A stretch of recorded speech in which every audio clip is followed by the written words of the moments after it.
Hello guys, today we have this problem and the problem is asking to find the second derivative for the equation it. So here we have been given the values of I initial and tau. So let's rewrite the equation. So I t equals the initial current, or rather I is short for current, and times E is a constant, 2.7 something, and to the power of negative t, so time, divided by, how would I write this? Divided by tau, which happens to be 0.05. Now, this is a tau equation, but we don't care. We are looking at it purely from the perspective of mathematics. So this is the pure form of the equation, and it wants the second derivative. In order to find the second derivative, we need to find the first derivative. And notice that this equation has a power. E is to the power of something. All right. Derivatives are hard in general. Derivative to the power of a fraction with an unknown is really annoying. So I prefer to rewrite this equation and simplify it for myself. Okay, so I would like to get rid of this fraction.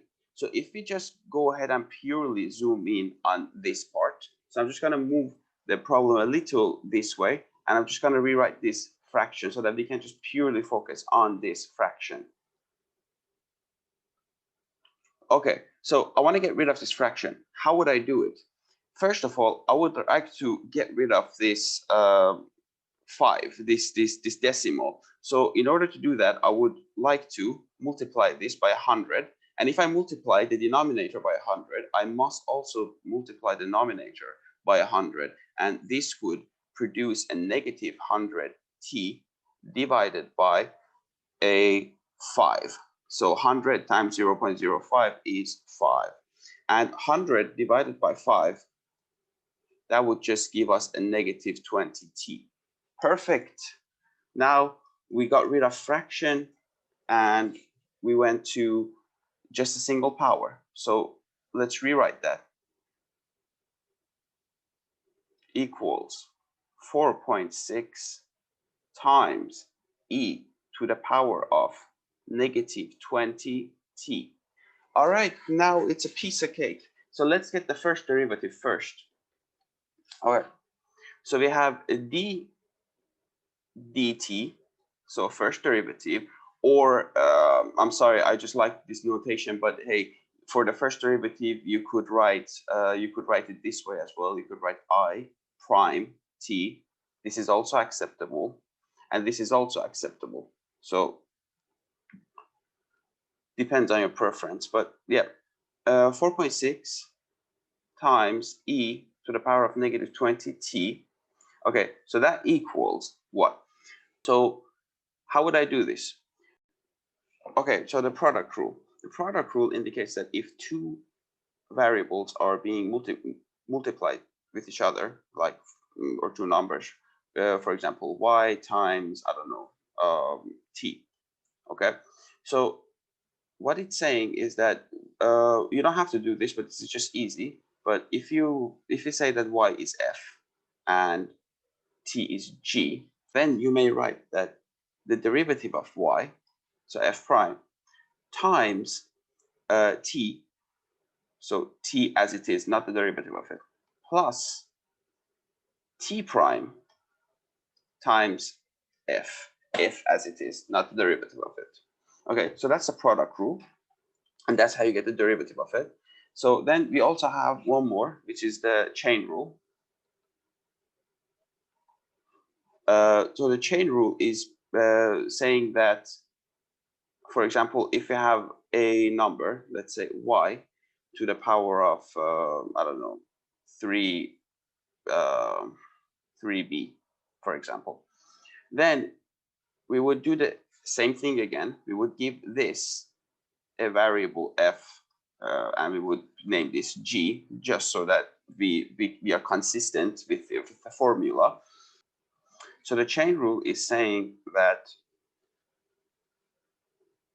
f prime, the derivative of f, with and inside it, its function g as normal times the derivative of that function. So g prime.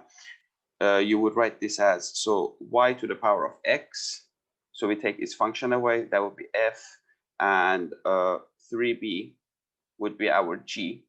And so theoretically, this would mean that we would take the derivative of y and leave its function times the derivative of that function, which I'm just going to write as that. So don't worry if you don't get this. With more practice, this will come. But for this problem, you need to know these two. All right, so now we can pick up where we left off. So, all right, so if you were to apply the product rule at first, we know that the derivative of 4.6 is just 0. The derivative of a constant is 0 always. So if we were to rewrite the product rule, so f prime times g, so this value we can just ignore because it would be 0 times e, all of that nonsense, minus 20t. So this is just 0. So we can just ignore this part, but then we can focus on the next part, which is the derivative of g, which is this function, which is e. So the derivative of e to the power of negative 20t times 4.6 times f. How would you get g prime? How would you take the derivative of e to the power of negative 20t? All right, let's do that really quickly here. All right, so e to the power of negative 20t. Okay, so we have to apply the chain rule. If I were to assign f to e and g to negative 20, then I would end up with f equaling e to the power of x and g equaling negative 20t. And remember, we are taking this with respect to t. So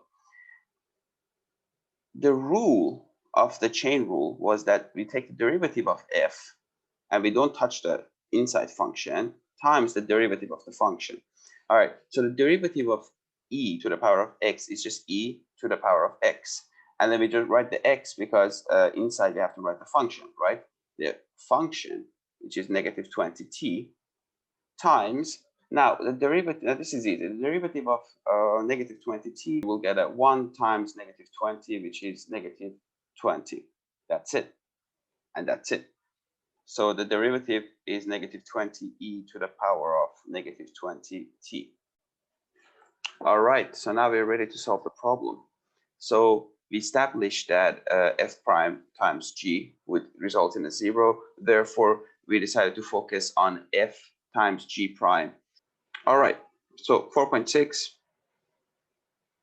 which is f, and it is not to be touched, times the derivative of g, which is g prime, and we just found it, which was e to the power of negative 20t times negative 20, and negative 20 times 4.6 would result in a negative 92 times e to the power of negative 20t. So this is the first